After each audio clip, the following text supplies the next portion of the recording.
नमस्कार मित्रों, मैं अभिषेक आप सबका स्वागत करता हूं योग जगत में। मित्रों, कैसे हैं आप लोग?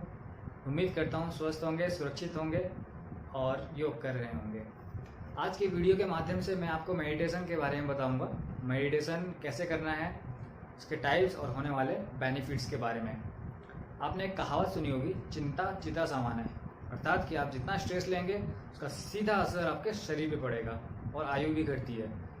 आप स्ट्रेस लेते हैं तो आप उसके वजह से ठीक से सो नहीं पाते और आपका स्वभाव चिड़चिड़ा बन जाता है, किसी से ढंग से बात नहीं करते, क्रोध आने लगता है, आप एक कोई भी काम पे कंसंट्रेट नहीं कर पाते हैं और भी बहुत सारे लक्षण हैं। तो इसका एक ही उपाय है, मेडिटेशन कीजिए, ध्यान कीजिए और चिंता मुक्त हो जाइए। चिंता चिता चिता।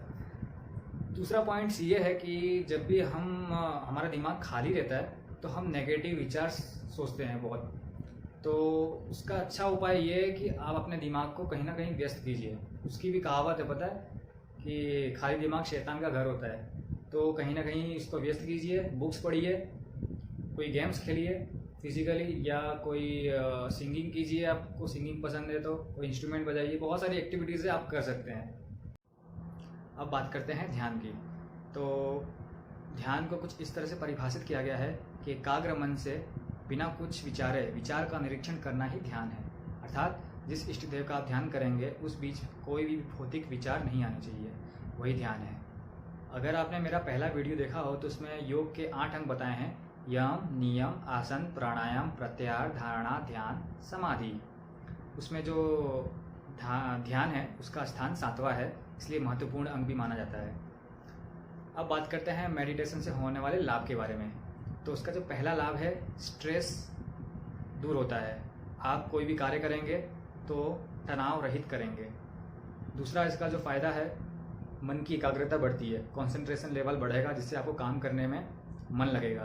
बच्चों के लिए तो बहुत उपयोगी और ज़रूरी है, उनको पहले से ही मेडिटेशन की आदत डलवानी चाहिए।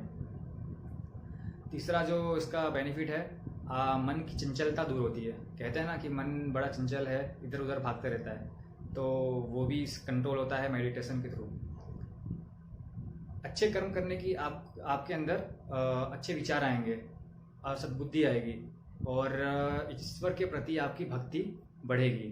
तो ये थे कुछ मेडिटेशन के होने वाले लाभ।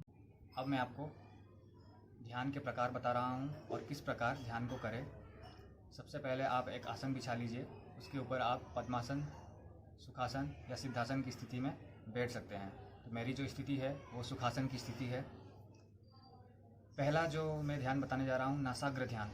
नासाग्र ध्यान अर्थात कि हमारे नाक के जो आगे वाले भाग है उस पर हमारी दृष्टि केंद्रित होनी चाहिए और उसी को केंद्र मान के हमें ध्यान करना है।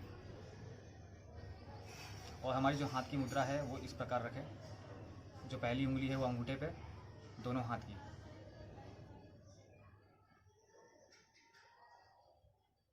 ये हुआ नासाग्र ध्यान। अब रूपस्थ ध्यान की बात करते हैं। रूपस्थ ध्यान में सूर्य, चंद्र या देवी देवता का मूर्ति, किसी का भी आप जिसे इष्ट देव मानते हैं, उनका खुले आँख से ध्यान कीजिए। उसके बाद आँखों को बंद कर लीजिए और हृदय से उनका ध्यान कीजिए। आंखें बंद होके धीमे धीमे आपको स्टार्ट करना है वो चीज़। तो ये हुआ रूपस्थ ध्यान। आंखें खोलकर पहले तो आप ध्यान कीजिए किसी देवी देवताओं की मूर्ति का, उसके बाद आंखें बंद करके हृदय से उसको ध्यान कीजिए। अब बात करते हैं नखाग्र ध्यान।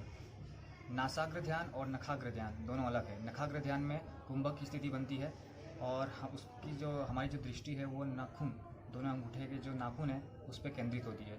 उसके लिए कुंभक जैसी स्थिति बनानी होती है और हमारे जो बाएं हाथ की जो उंगलियां हैं, सारे उंगलियां, दाएं हाथ के सारी उंगलियां उसके ऊपर रखना है, मूल तक इस प्रकार रखना है। इंटरलॉक नहीं करना है, इसके ऊपर रखना है, बाएं हाथ की उंगलियों के ऊपर दाएं हाथ की उंगलियां, और अंगूठे जो है वो समांतर रहने चाहिए, पैरेलल, और इस प्रकार की स्थिति में रखना है।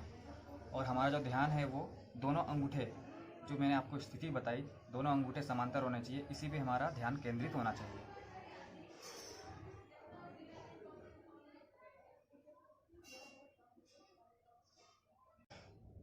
तो इस ध्यान को भी आप आंखें बंद कर या खोल कर भी कर सकते हैं।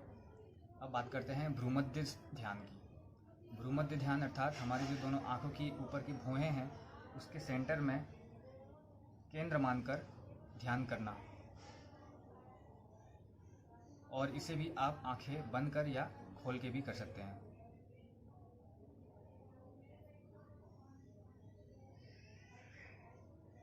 अब बात करते हैं मंत्र जाप ध्यान। मंत्र जाप ध्यान में आप जब ध्यान करेंगे तो मंत्र का उच्चारण करना है श्वास के लेते और श्वास के छोड़ते। जैसे कि श्वास को मैं ले रहा हूँ तो ओ मन ही मन करना है, आपको बोलना नहीं है, मन से करना है। ओम। फिर श्वास को आप छोड़ोगे तो, या फिर ओम नमः शिवाय का भी उच्चारण कर सकते हैं। ओम अगर नहीं बोलते हैं तो सांस को लेते हुए नमः, श्वास को छोड़ते हुए शिवाय, इसी का निरीक्षण करते हुए करना है आपको।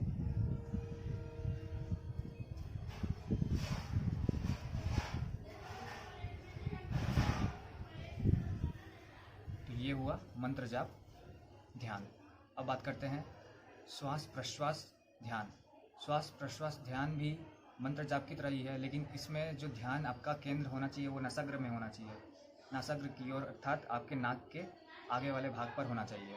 और यहाँ पे केंद्र मानते हुए आपको श्वास लेते हुए और छोड़ते हुए उसका निरीक्षण करते हुए ध्यान करना है। इसमें दोनों चीज़ें आएगी, यहाँ केंद्र मान के और निरीक्षण भी करना है आपको श्वासों का, श्वास लेते हुए श्वास छोड़ते हुए, पर वो आपको करना नहीं है, वो आपको मन के द्वारा करना है।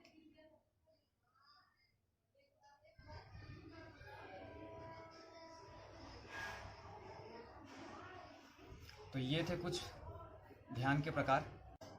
ध्यान को करने की सबसे अच्छा समय जो है वो है ब्रह्म मुहूर्त, सुबह के 4 बजे से लेकर 6 बजे के बीच में।